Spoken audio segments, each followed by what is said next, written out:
அனைவருக்கும் வணக்கம். கொடுத்த தலைப்பு தமிழர் மரபு. தமிழர்களுடைய மரபு அதிகமாக அழிஞ்சு கொண்டே வருது.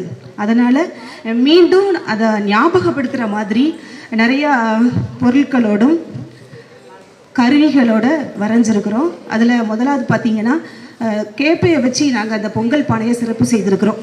அந்த கேப்பையை நம்ம பயன்படுத்துறதுனால அதிகமாக அதில் கால்சியம் இருக்குது, உடம்பு ரொம்ப வலுவாக்கும் அப்படிங்கிற எல்லாரும் அதை பயன்படுத்தணும் அப்படிங்கிறதுக்காக அதை விழிப்புணர்வுப்படுத்துறதுக்காக அதை கேப்பையை போட்டிருக்கிறோம்.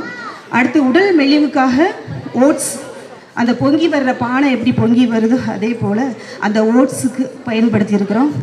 அப்புறம் கருப்பு கவுனி அரிசியையும் இந்த கரும்புக்கு பயன்படுத்தியிருக்கிறோம். கரும்பு இனிமையாக இருக்கும். அதே போல் இந்த கருப்பு கவுனி அரிசியை நம்ம வாழ்க்கையில் அதை டெய்லி நம்ம பயன்படுத்தும் பொழுது உடல் ரொம்ப வலுவாகவும் நல்லா இருக்கும் அப்படிங்கிற ஒரு நம்பிக்கையில் கருப்பு கவுனி அரிசி. இன்னும் நாட்டு சர்க்கரை. எல்லாம் நிறைய பேர் இப்போ நம்ம சர்க்கரை பயன்படுத்த வேண்டாம்னு சொல்லி நிறைய பேர் விழிப்புணர்வு வந்துட்டு, அதனால் அதிகமாக நாட்டு சர்க்கரை நம்ம யூஸ் பண்ணுவோம். உடம்பு ஆரோக்கியமாக இருக்கும். அதிகமாக சர்க்கரை வியாதிகளை நாம் தடுக்கலாம். மேலும் தபேலா, வீணை, நாதஸ்வரம் இது எல்லாமே வரைஞ்சிருக்கிறோம். எதுக்கு அப்படின்னா, இதெல்லாம் இப்போ யூஸ் பண்ணுறதே இல்லை அதிகமாக. ஃபஸ்ட்டு அதிகமாக யூஸ் பண்ண கருவிகளெல்லாம் இப்போ மறைஞ்சு போச்சு. மீண்டும் அதை நம்மளாம் இன்னும் கொஞ்சம் கொஞ்சம் பயன்படுத்திட்டு வரோம் அப்படின்னா நம்மளுடைய மரபுகள் எப்போவுமே மாறாமல் இருக்கும். இன்னும் அந்த கோணத்தை பற்றி சகோதரி சொல்லுவாங்க.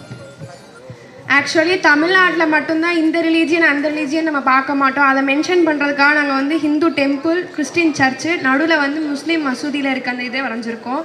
அதே மாதிரி கடைசியாக ஃபைனலாக நாங்கள் ஃபினிஷ் பண்ண என்ன நினைக்கணும், கல் தோன்றி மண் தோன்றா காலத்தே வாளோடு முன் தோன்றிய மூத்த குடி தமிழினம் என்று சொல்லி முடித்துக் கொள்கின்றோம்.